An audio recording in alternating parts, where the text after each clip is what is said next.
afternoon. Welcome to the news on Honor 103.5 FM.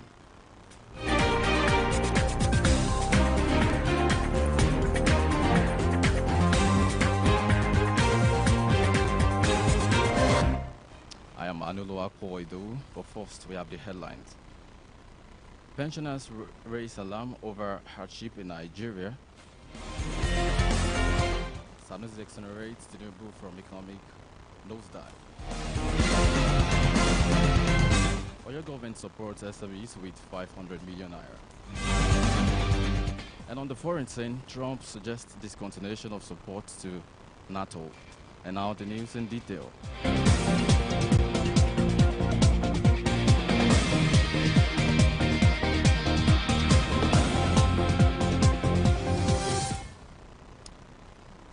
The Nigerian Union of Pensioners (NUP) has raised their alarm over the increasing death of members due to economic hardship in the country.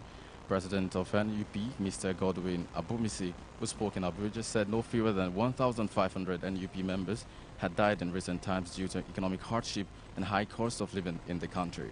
The NUP president said that many members across the country were also still earning as low as 500 naira and 1,000 naira monthly pensions, especially in the southeast states.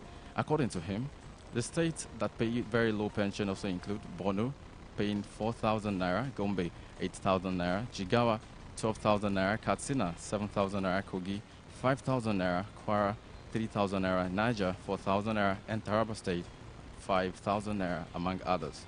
The NUP president argued that with the increase in federal allocation to state by the present administration, it was unacceptable and unpardonable.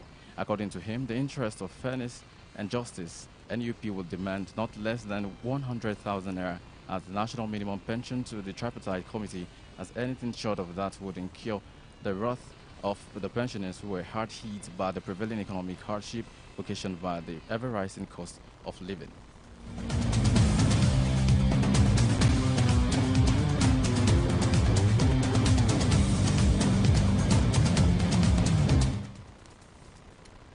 Away from that now, former governor of the Central Bank of Nigeria, Mohammed Sanusi, has said it is an injustice to blame the administration of President Bola Tinubu for the current economic hardship the country is facing.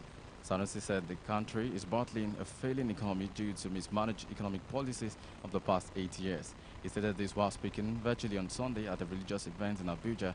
He said he would not join those who are bent on criticizing Tinubu over the current hardship and challenges in the country.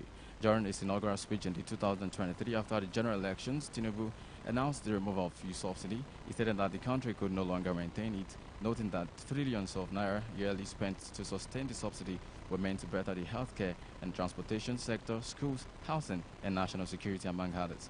However, following the removal, Nigerians have been thrown into hardship from the soaring cost of food to increased drug prices. This prompted many citizens in some states like Kano, Osun, and Niger to protest against the high cost of food items and other essential commodities in the country. And in Oyo State, the Oyo State government has begun the monitoring of beneficiaries of its 500 million naira small and medium-scale enterprise loan support under the Sustainable Action for Economic Recovery (SAFER) initiative.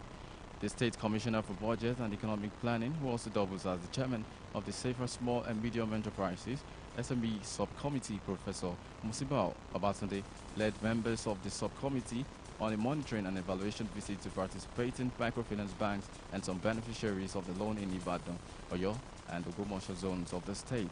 Speaking during the exercise, Professor Babatunde explained the effort of Governor Seyi Makinde towards cushioning the effect of the hardship induced by the removal of fuel subsidy, stating that SAFER SME loan support was introduced to support and boost small and micro business enterprise in the state. According to Honor FM State House reporter Iyaduni Bisola, the 500 million was dispersed to partnering microfinance banks across the 7 zones of Oyo State to support and boost SME, which is the baseline for economic activities in the state, and to bring succor to residents during this hardship period.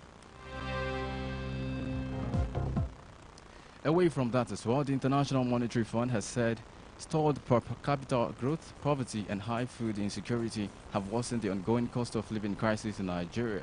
The report came amid rising inflation, exchange crisis, with weak economic growth, and business shutdowns. The global lender said this is a new report titled IMF Executive Board concludes post-financing assessment with Nigeria. According to the report, low revenue collection has hampered the provision of services and public investment. The IMF also expressed optimism that the new administration has made a strong start tackling deep-rooted structural issues. Immediately, it adopted two policy reforms that its predecessors had shooed away, namely fuel subsidy removal and unification of the official exchange rate.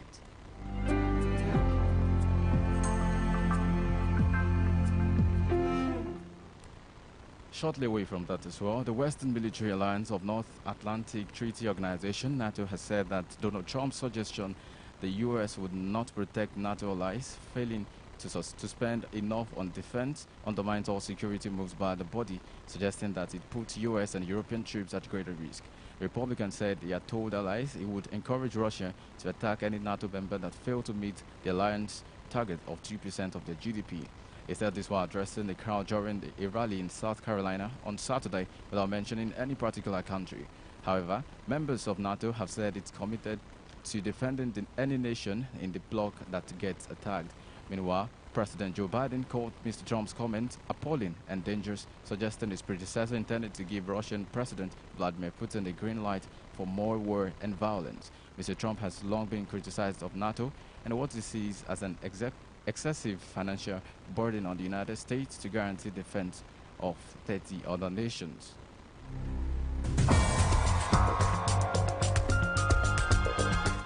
And before we end the news, here is a recap of the main stories.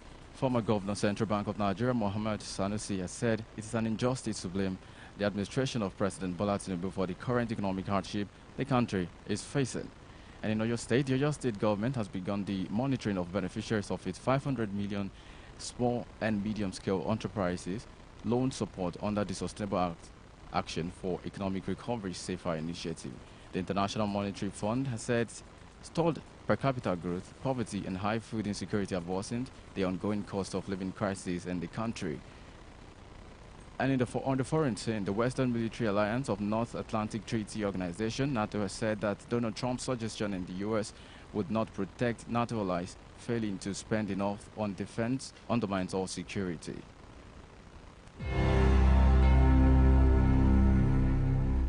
And with that, we come to the end of News Update on Honor 103.5 FM. For news mention, eyewitness report, or news commercials, contact us on 080-3941-6267 or send an email to honorfm23@gmail.com or visit our website www.honor103.5.com. The news was edited by Yitayo Folorenshaw. My name is Anulo Akpo Idowu.